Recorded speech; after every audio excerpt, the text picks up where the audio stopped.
When I try to envision wokeness as an object, it is like a Jackson Pollock painting. Yeah. It is, but that's because wokeness isn't an ideology. It is not this thing. These things, they frustrate me when I see, and I think this chart is probably correct.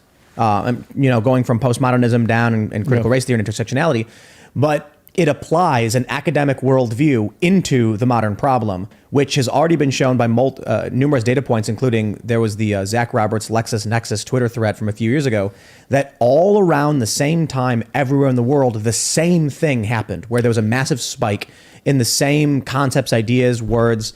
And what likely happened is, and I'll put it this way, the reason why I don't believe we're dealing with an ideology of the left, we're dealing with algorithmic corruption, is that Jack Dorsey was not woke until he started eating the own refuse of his own social media platform.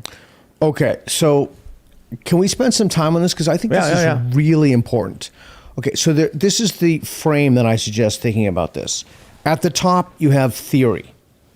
Below that, you have institutions, and downstream from that, you have individuals' beliefs. So 2017, we had almost this exact conversation, a very heated debate. I would call it lively. I thought it was great. No, I thought it was great too. I thought it was fantastic with James and Helen in the room. So at the level of theory, you have what we tried to do with Sokol Squared at the grievance studies hoax. We tried to undermine the theory. We tried to show that it's bogus. We tried to attack it. What Reed and I are going around the world doing street epistemology is to show so that it goes from the theory to the institutions to the people. The institutions, the academies, K through 12, and we can talk about that, more than happy to talk about that, our academic institutions, you get promoted and tenure based upon the papers you write, usually 7 papers in 7 years. Unless you write something that's morally fashionable, it's very difficult to get published. And we're going to do the University of San Francisco story, I hope, because I think that this encapsulates it perfectly. Educational administrators themselves participate in the ideology. So there's a structure.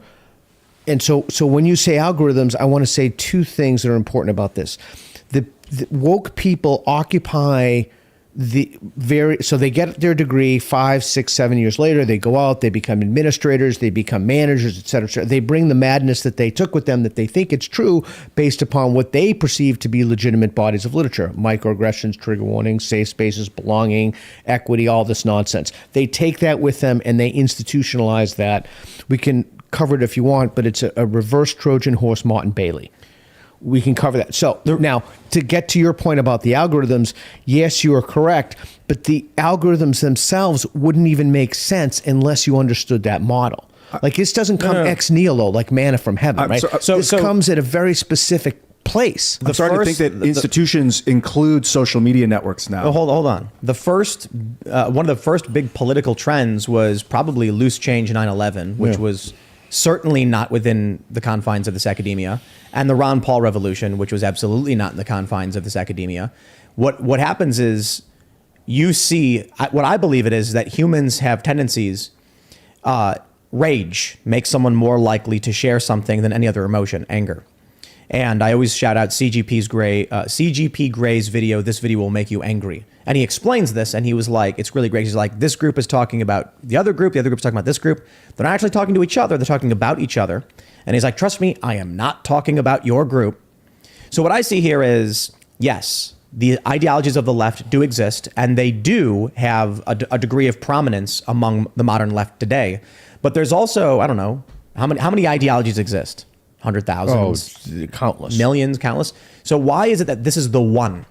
I think the issue is... That's a genealogical question that I could answer. But I don't think... The chart actually answers that.